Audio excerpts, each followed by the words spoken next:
Praise the Lord everyone. परमेश्वर आप सभी को आशीषित करे। आज हम देखेंगे कि दाऊद राजा के जीवन से कैसे पाप होता है और कैसे परमेश्वर दाऊद राजा को दंडित करते हैं। आमीन। तो इसलिए हम पढ़ते हैं दूसरा शमूएल उसका 11वां अध्याय। यहाँ पर लिखा है, फिर जिस समय राजा लोग युद्ध करने को निकला करते थे उस समय अर्थात वर्ष के आरंभ में दाऊद ने योआब को और उसके संग अपने सेवकों और समस्त इजराइलियों को भेजा और उन्होंने अम्मोनियों को नाश किया और रब्बा नगर को घेर लिया, परंतु दाऊद यरूशलेम में रह गया। सांझ के समय और दाऊद पलंग पर से उठकर राजभवन की छत पर टहल रहा था और छत पर से उसको एक स्त्री जो अति सुंदर थी नहाती हुई देख पड़ी। जब दाऊद ने भेजकर उस स्त्री को पूछवाया तब किसी ने कहा, क्या यह एलियाम की बेटी और हित्ती उरिया की पत्नी बशबा नहीं है? तब दाऊद ने दूत भेजकर उसे बुलवा लिया और वह दाऊद के पास गई और वो उसके साथ सोया। वह तो ऋतु से शुद्ध हो गई थी, तब वो अपने घर में लौट गई। आमीन। यहाँ पर क्या होता है, दाऊद राजा वर्ष के आरंभ में दाऊद राजा को चाहिए था कि वो युद्ध करने के लिए जाए, जैसे सब राजा वर्ष के आरंभ में युद्ध करने को निकलते थे।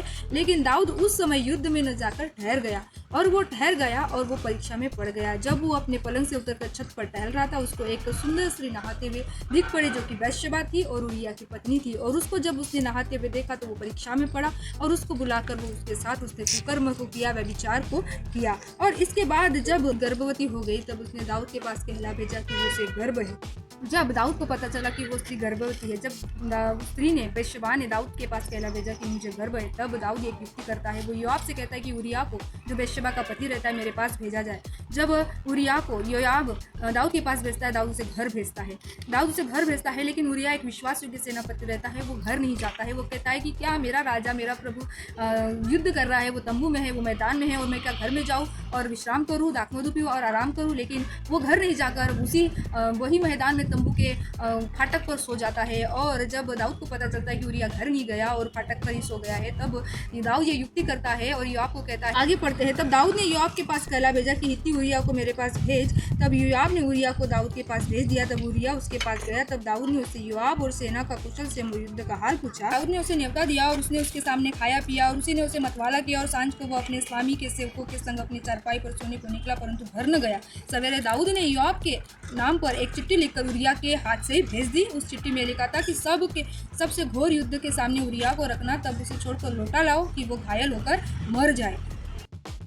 दाऊद देखता है कि वो जब गया नहीं, उसी फाटक पर सो जाता है, तो योआब को एक चिट्ठी लिखता है और उसे उरिया के ही हाथ से भेजता है कि जब घोर युद्ध हो और सामने को उरिया को रखा जाए ताकि वो घायल करके मर जाए। इस प्रकार दाऊद उरिया के मरने के लिए एक योजना बनाता है। और वैसा ही होता है जब योआब घोर युद्ध के सामने जहाँ तीर छोड़े जाते हैं उरिया को नियुक्त करता है और उरिया मर जाता है।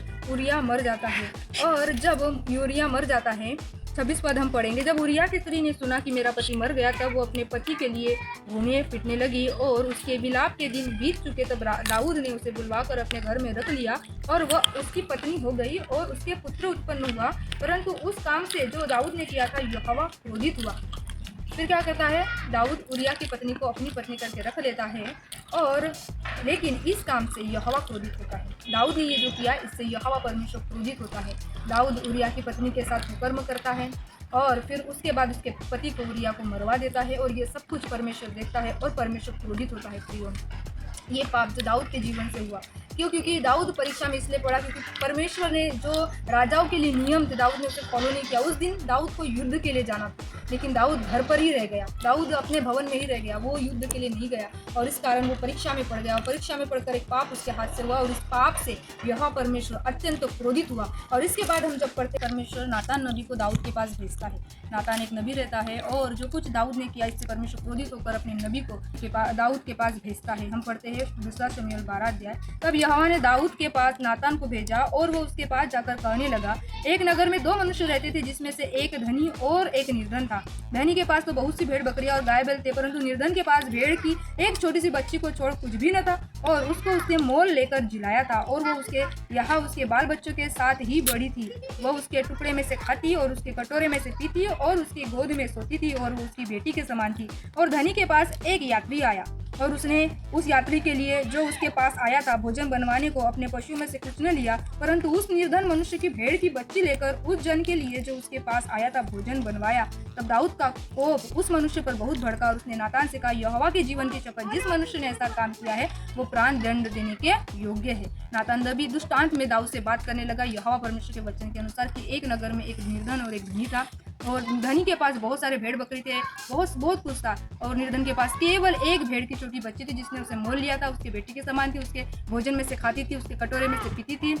धनी के पास एक यात्री आता है और वो उस यात्री के लिए उस निर्धन की उस भेड़ की उस बच्ची को लेकर वो पहुनाई करता है, उसे बलिदान करता है, उसे काटता है, उसके लिए भोजन पकाता है। लेकिन धनवान अपने इसमें से कुछ भी, अपनी भेड़शाला से किसी भी भेड़ बकरी को न लेकर उस निर्धन की भेड़ बकरी को इस्तेमाल करता है। तो जब सारी बातें नातान दाऊद को बताता है, दाऊद झुंझला उठता है, क्रोध करता है कि कौन है वो मनुष्य, वो प्राण दंड के योग्य है। और नातान कहता है, नबी कहता है दाऊद से कि तू ही वो मनुष्य है, तू ही वो मनुष्य है, और उसको वो भेड़ की बच्ची का चौगुना भर देना होगा क्योंकि उसने ऐसा काम किया है और कुछ दया नहीं की। तब नातान ने दाऊद से कहा, तू ही वो मनुष्य है। इज़राइल का परमेश्वर यहोवा कहता है कि मैंने तेरा अभिषेक करा कि तुझे इज़राइल का राजा ठहराया, और मैंने तुझे शाऊल के हाथ से बचाया। फिर मैंने तेरे स्वामी का भवन तुझे दिया और तेरे स्वामी की पत्नियां तेरे भोग के लिए दी, और मैंने इज़राइल और यहूदा का घराना तुझे दिया था, और यदि यह थोड़ा था तो मैं तुझे और भी बहुत कुछ देने वाला था। तूने यहोवा की आज्ञा तुच्छ जानकर क्यों वह काम किया जो उसकी दृष्टि में बुरा है। हित्ती उरिया को तूने तलवार से घात किया और उसकी पत्नी को अपनी कर लिया है, और उरिया को अम्मोनियों की तलवार से मरवा डाला है। इसलिए अब तलवार तेरे घर से भी कभी दूर न होंगी, क्योंकि तूने मुझे तुच्छ जानकर हित्ती उरिया की पत्नी को अपनी पत्नी कर लिया। यहोवा यह कहता है कि सुन, मैं तेरे घर में से विपत्ति उठाकर तुझी पर डालूंगा, और तेरी पत्नियों को तेरे सामने लेकर दूसरी के कर दूंगा, और वो दिन दोपहर में तेरी पत्नियों से कुकर्म करेगा। तूने तो वह काम छिप कर किया, पर मैं ये काम सब इजराइलियों के सामने दिन दोपहर कराऊंगा। तब दाऊद ने नातान से कहा, मैंने यहोवा के विरुद्ध पाप किया है। परमेश्वर नातान के द्वारा दाऊद से बात कर रहा है कि तूने ये सब कुछ गलत किया है, और ये जो कुछ तूने किया है इसके कारण मैं तुझे दंड दूंगा।